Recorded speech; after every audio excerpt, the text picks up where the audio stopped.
Bien, buenas tardes. La Facultad de Ingeniería en Electricidad y Computación les da la más cordial bienvenida a esta charla FIER, análisis de vulnerabilidades a dispositivos IoT en un ambiente simulado de agricultura de precisión.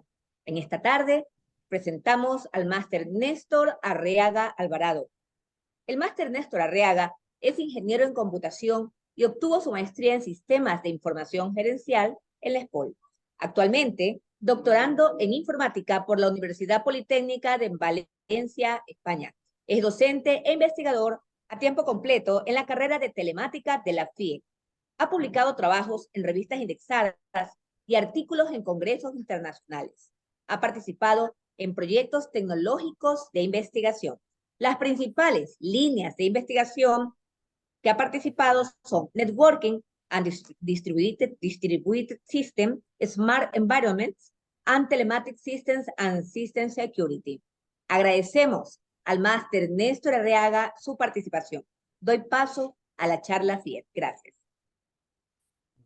Muy buenas tardes, gracias Angélica por tu presentación. ¿Me escuchan bien, verdad? Sí, se escucha muy bien. Ok, gracias. Sí, como lo mencionaba Angélica, sí vamos a mostrar un poco, ¿no?, la experiencia de un pequeño análisis de vulnerabilidades a dispositivos IoT en un ambiente simulado de agricultura de precisión que fue expuesto en la conferencia LACSEI 2023. ¿No? Para realizar esta experiencia, ¿no?, me ayudaron, ¿no?, algunos colegas, ¿no?, y estudiantes, ¿no?, como Génesis Enríquez, ¿no?, Génesis Incalada, Miguel Neira y Sara Blanco. Entonces, ¿no?, les voy a contar un poquito, ¿no?, qué es lo que hicimos, cuál es el plan, ¿no?, en estos 20, 30 minutos que voy a exponerles, ¿no?, esta presentación. No voy a dar una pequeña introducción, la propuesta que se planteó, los materiales utilizados, ¿no?, los análisis de los resultados y las conclusiones que se obtuvieron de esta experiencia. Bien, el trabajo sí fue una experiencia, ¿no?, que, bueno, ya tiene realmente, la realizamos hace más de un año, creo que casi 2 años, porque sí, como ustedes saben, el proceso, ¿no?, para enviar, ¿no?, una conferencia toma su tiempo. ¿Por qué hago esta aclaración? ¿No? Porque debido a los equipos que se están usando y probablemente al tipo de vulnerabilidades, ¿no?, o esquemas de protección que yo voy a mencionar, no puede hacer que en la actualidad, obviamente, que eso haya cambiado un poco. Entonces, es un trabajo, ¿no?, donde se hace el análisis, ¿no?, sobre ataques a dispositivos IoT, y realmente nos enfocamos especialmente, ¿no?, en uno de los equipos más conocidos, como es una Raspberry Pi 3 versión 1 en ese tiempo, ¿sí? Donde tratábamos de verificar efectivamente ciertas vulnerabilidades que tiene, ¿no? Tomando en cuenta, ¿no?, que este dispositivo no es un dispositivo que se ha hecho muy popular y que ha venido siendo utilizado especialmente en la academia, ¿sí?, pero también para poder realizar ciertos prototipos, ¿no?, en diferentes ámbitos, ¿no?, o en diferentes entornos.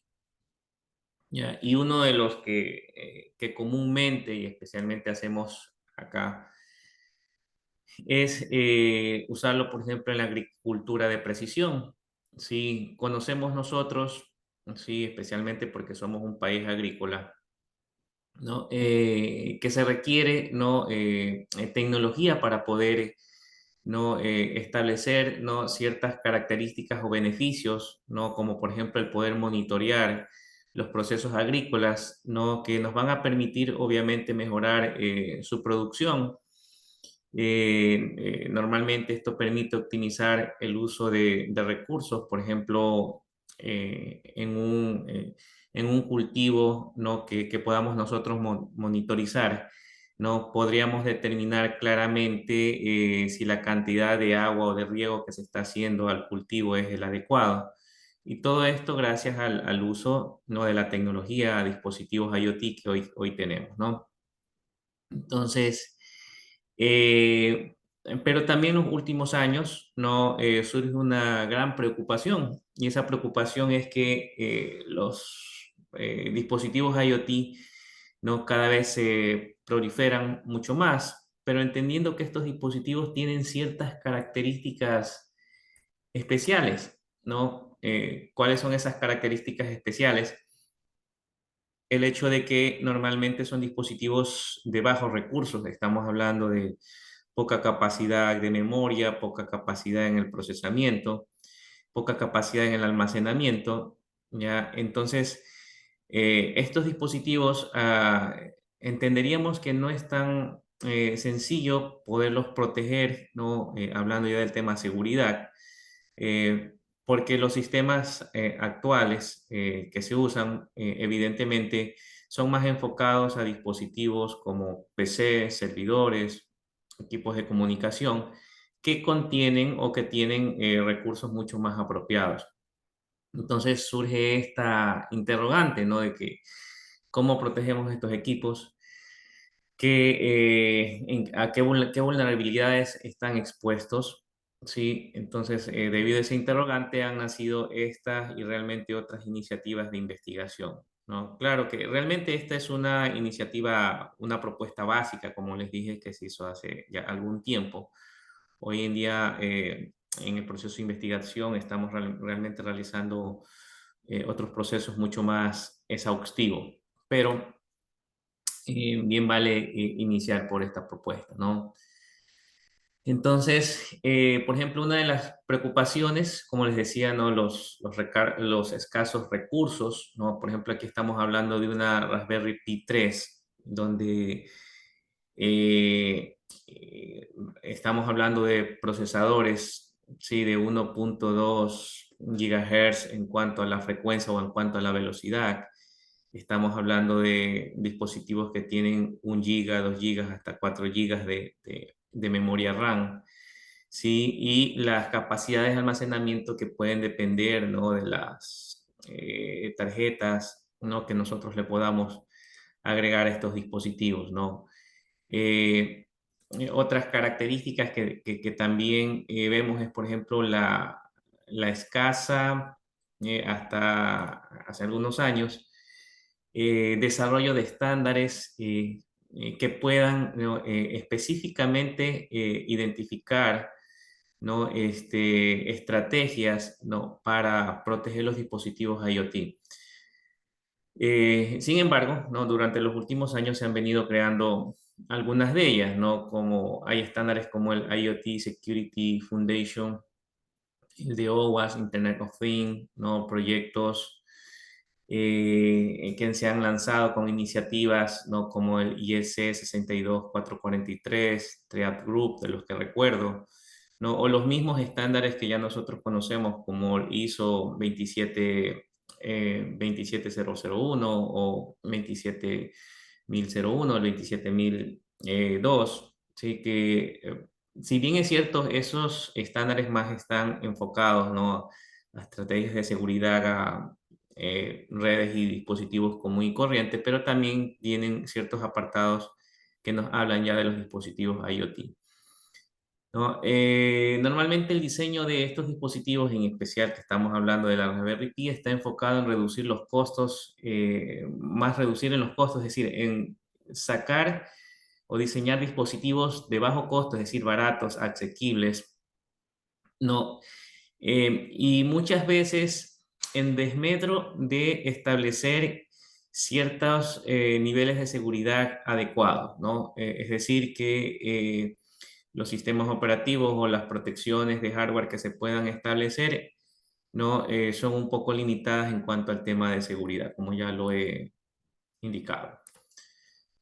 Eh, ¿Qué es lo que intentamos hacer? Primero, como les decíamos, tratábamos de simular un ambiente de agricultura de precisión, para lo cual ¿no? Se hizo una topología, ¿sí? En la cual se disponía diferentes Arduinos, Arduino Uno, tarjetas Arduino Uno, plataformas de desarrollo, a las cuales obviamente se le agregaba ciertos tipos de sensores, donde podríamos nosotros determinar o colocar sensores que midan la humedad del suelo, la temperatura del suelo, la humedad ambiente, la humedad relativa. Sí, parámetros o variables que normalmente son comunes, ¿no? O que se miden, ¿no? En un ambiente de agricultura de precisión, a los cuales se le colocó una tarjetita NRF24L01, que básicamente son unas tarjetitas de radiofrecuencia, ¿no? Que permiten obviamente interconectar a estos nodos. Y estos conectados, sí, a una Raspberry Pi que vendría a ser como especie de gateway, o aquí en una WSN o Wireless Sensor Network, nosotros la denominamos el Sync Node o el nodo Sync, o en español el nodo recolector, porque es quien va a recoger toda la información, sí, censada por los nodos que nosotros vemos acá, ¿no? Estas tarjetitas permiten la interconexión de estos nodos a varios metros, puede ser hasta 100 metros, ¿no? De interconexión. Eh, entonces, ¿no? Obviamente aquí, ¿cuál es un poco la propuesta, ¿no? Eh, o habían varias propuestas, ¿no? Una es poder atacar, por ejemplo, cada nodo como individual, ¿ya? Pero, ¿no? Al final decidimos establecer, ¿no? Un ataque propiamente dicho a la Raspberry Pi, que funge como un sync node, ya que es el nodo principal o el nodo central, el cual luego de recoger la información es el que se conecta a las redes tradicionales o a los sistemas o la cloud. Entonces, obviamente el atacante puede fijarse en los otros nodos, pero evidentemente va a fijarse más en este nodo central que permitirá cortar todo proceso de comunicación de la información que se ha recolectado, ¿no? O cambiar la información que se ha recolectado. En esta propuesta, sí, se establece, ¿no? Pruebas de tres tipos, o se trataron de hacer pruebas de tres tipos, ¿no? O tres tipos de ataques, como el man in the middle, ¿no? The backdoor o denial of service, ¿no? Para las cuales se usaron varias herramientas, ¿no? Obviamente dentro de las herramientas principales se usó Kali Linux, que es un sistema en Linux que realmente trae muchas herramientas que permiten o nos permiten poder validar, sí, la seguridad, ¿no? En general de dispositivos, ¿no? Pero en este caso lo estamos enfocando para una Raspberry Pi. ¿No? En el caso de cuando se hizo el main in the middle, ¿no? Se usó EtherCap, no, Wireshark, bueno, que es un sniffer muy conocido, usado mucho acá en la academia. Para backdoor se usó Metasploit, y para denegación de servicio también se usó Metasploit, ¿no? Aquí un poquito sobre lo que se hizo, bueno, sobre las herramientas, como ya les contaba, ¿no? Cal es una herramienta completa que realmente abarca, ¿no? Otras herramientas, o un conjunto de herramientas que nos permitió hacer el análisis, ¿no? Se usaron, bueno, obviamente otros tipos de herramientas como el Advanced IP Scanner y el BNC Viewer. Bueno, realmente estas eran para hacer un proceso inicial para poder establecer una comunicación con la Raspberry Pi, ¿no? Que obviamente que también ayudan en el proceso, ¿no? De identificación de nodos en la red para poder proceder a realizar, sí, un ataque. Entonces se empezaron a hacer las pruebas, ¿no? Obviamente una de las pruebas que se hizo es el man in the middle, ¿no? Es decir, el ataque de hombre en medio. Sí, que obviamente cuál es la idea, no permitir no, que alguien en medio del proceso de comunicación, porque esté escuchando, ¿no? La conversación de ambos y poder ver o poder analizar la comunicación que están teniendo entre dos nodos. Por ello, bueno, aparte obviamente de la Raspberry Pi, ¿no? Y tenemos que bueno, otra máquina que fungía, ¿no? O donde estaba instalado, fungía de atacante, estaba instalado el Kali Linux, ¿no? Pero necesitábamos a alguien más como un servidor, se instaló un servidor Ubuntu, también virtualizado, ¿no? Que permitía obviamente no establecer una comunicación, ¿no? Entre la víctima y el servidor, ¿no? Pero necesitaba que alguien medio esté escuchando esa comunicación para poder establecer este tipo de ataque, ¿no? Como decíamos anteriormente, se usó Kali Linux, donde se ejecutó el programa Ethercap, como una herramienta que viene ¿no? dentro del conjunto de herramientas de Kali Linux, ¿no? Luego se escaneó, ¿no? la red para verificar o identificar cuál sería la víctima, o en este caso la dirección IP de la víctima, ¿sí? ¿No? Una vez que se determinó cuál es la víctima, después del proceso evidentemente de escaneo, ¿no? Se redirigió básicamente sí, el ataque, ¿no? Para poder realizar, ¿no? Evidentemente para poder realizar sí, el escaneo, ¿no? Dentro de eso, lo que se hace es, bueno, o se utilizó un ARP spoofing, o se definió un ARP spoofing, ¿no? Que viene a ser más o menos una técnica, ¿no? Que le permitía, ¿no? al atacante ponerse en medio como, ¿no? falsificando las direcciones ARP que tiene que tener cada uno de los nodos que se comunican. Bueno, probablemente dentro de la audiencia los que conocen deben entender que para un ataque o para un proceso de comunicación entre dos nodos en una red, ¿no? Ambos deben conocer tanto la dirección IP como su MAC address, ¿no? Dentro de este proceso de comunicación, ¿sí? se generan unas tablas, ¿no? donde se establece, ¿no? la IP y la MAC address, ¿no? del origen y de con quién me quiero comunicar. Entonces el atacante lo que hace es falsificar o ¿no? el decir, bueno, yo voy a ponerme ¿no? yo ya sé la dirección, ¿no? de tal nodo y la magadres de tal, y me voy a poner esta magadres, ¿no? Y voy a permitir que haya, ¿no? O voy a engañar, ¿no? En este caso a la víctima para que envíe la información con quien se quiere comunicar, pero realmente no se la está enviando a él, sino que me la envía a mí y viceversa, ¿no? Entonces luego se realizó, ¿no? un escaneo Wireshark para verificar efectivamente que se está realizando el proceso.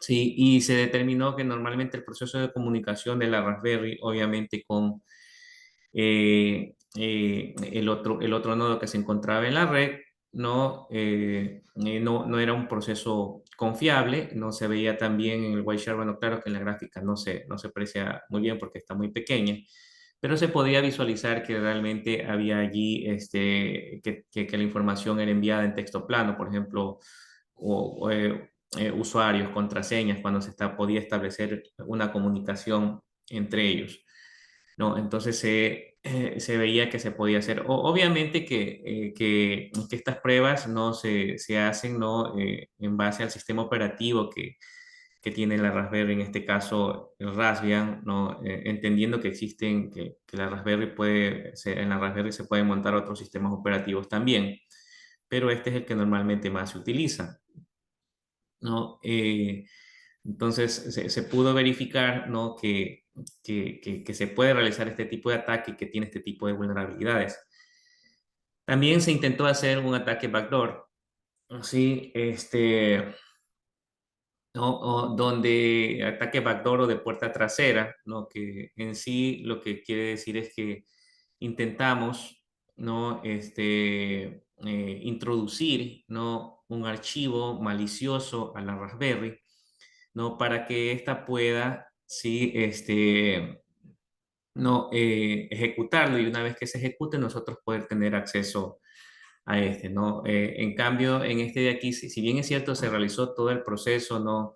Utilizando las herramientas de Kali Linux, donde se usó Meterpreter o Meterpreter, ¿no? Que nos permitía, ¿no? Crear un payload, ¿no? O una especie, ¿no? De código malicioso, ¿no? Un paquete de código malicioso, un ejecutable de código malicioso, ¿no? Para poderlo insertar en la Raspberry Pi, ¿no? Si bien es cierto, se tuvo éxito en el proceso, ¿no? Pero a la hora de intentar de que este se ejecute, ¿no? En la Raspberry Pi, bueno, realmente ahí tuvimos complicaciones, ¿no? Y no se ejecutó adecuadamente. Bueno, digamos que este es un punto a favor de la Raspberry Pi, ¿no? Que no permitió que se concluya con este tipo de ataques, ¿no?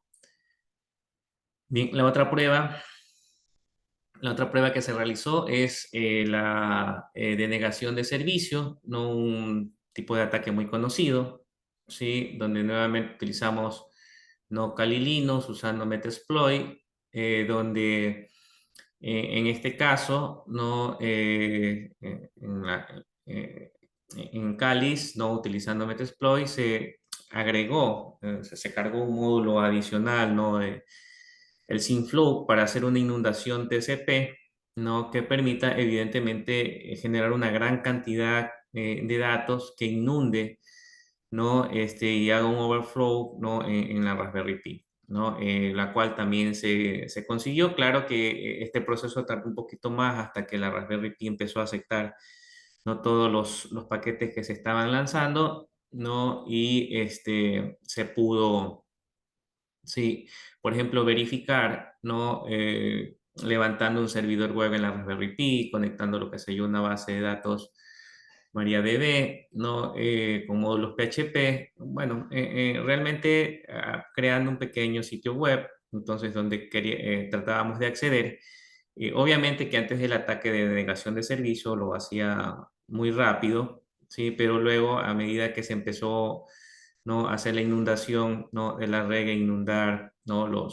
La interfaz de la Raspberry Pi, esta se empezó a ralentizar y obviamente ya era más complicado acceder, ¿no? a estas páginas web. Sí, no, y eso obviamente nos llevó a concluir, ¿no? que evidentemente fueron factibles estos ataques, ¿no? Excepto el de puerta trasera, que si bien es cierto, se realizó la primera fase, pero al final la última fase no se pudo, ¿no? realizar por de lo que se estuvo revisando probablemente ciertas protecciones que tendría la Raspberry Pi o que dependiendo de la versión probablemente de la Raspberry Pi, ¿no? o en este caso del Raspbian, el sistema operativo, sí, no nos permitía ejecutarlo porque, bueno, si bien es cierto aquí no está, pero sí se probó con otras versiones y se podía realizar el proceso.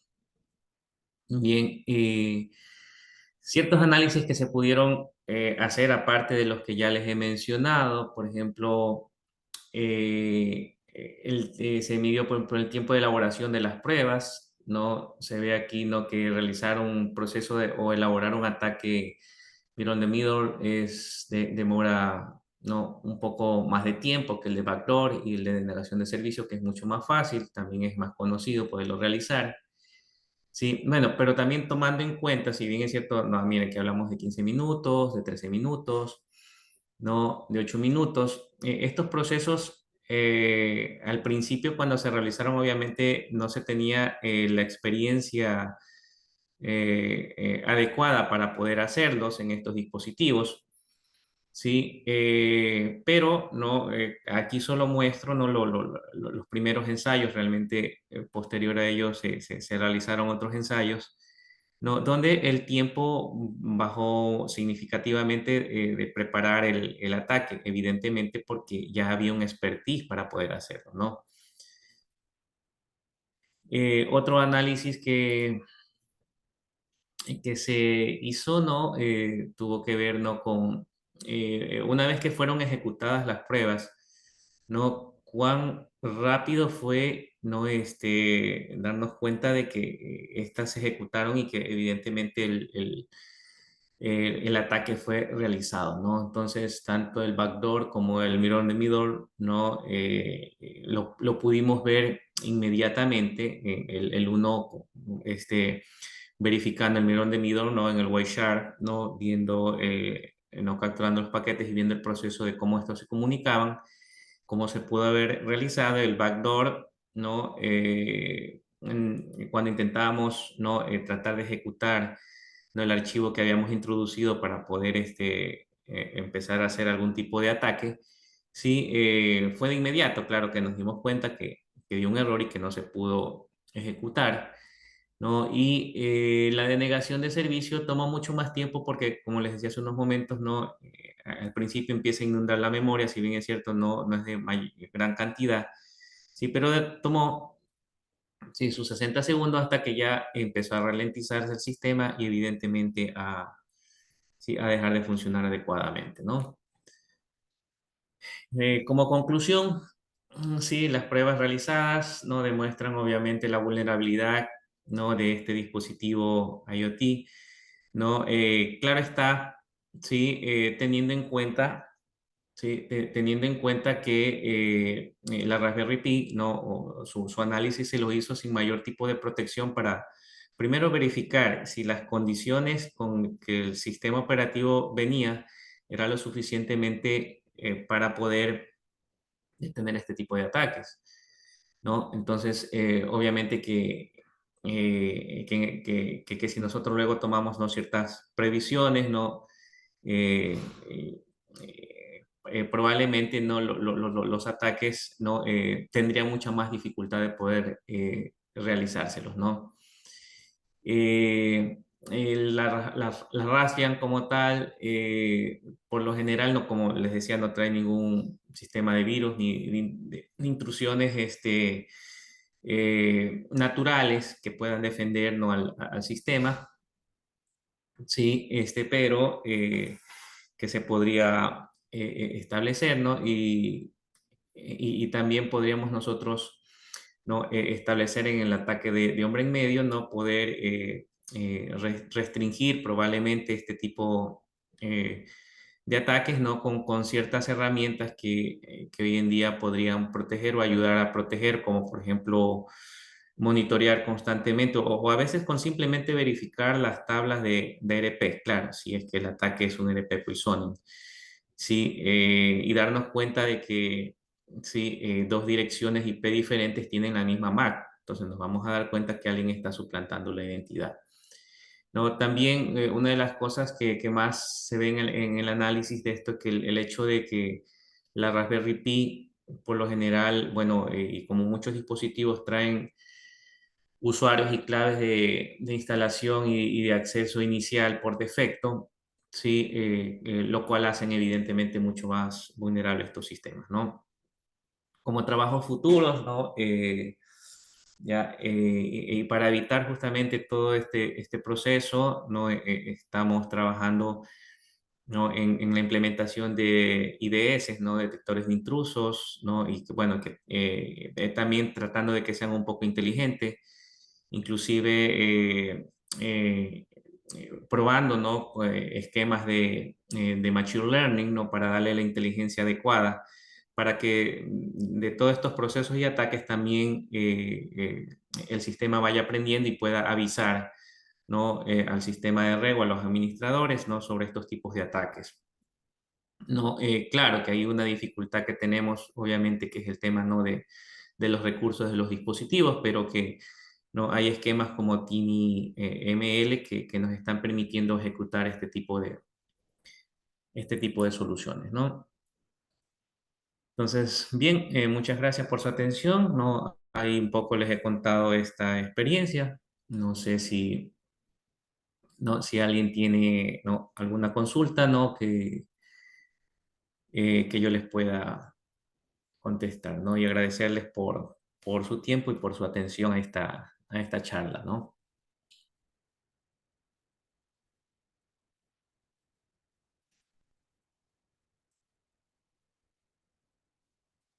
Bien, muchas gracias. Agradecemos al ingeniero Néstor Arreaga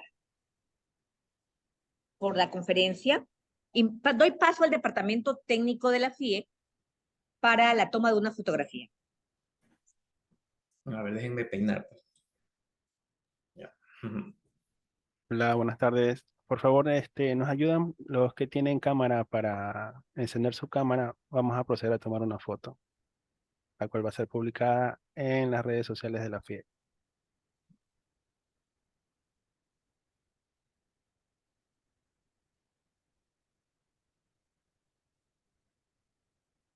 Mm,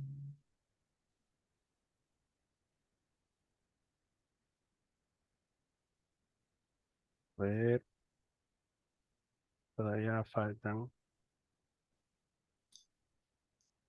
Tienen vergüenza. Sí, faltan algunas. A ver, ahí está. Video, no. ¿Cuántos hay? Mm, Y se han ido saliendo porque estaba bien más. Ajá. claro. mm, Faltan de activarlo, la cámara. No tengan vergüenza, si pueden activar la cámara. Ajá.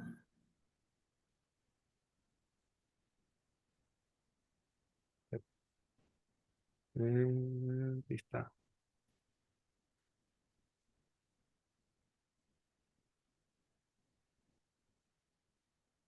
Sí, eh, sí, bueno.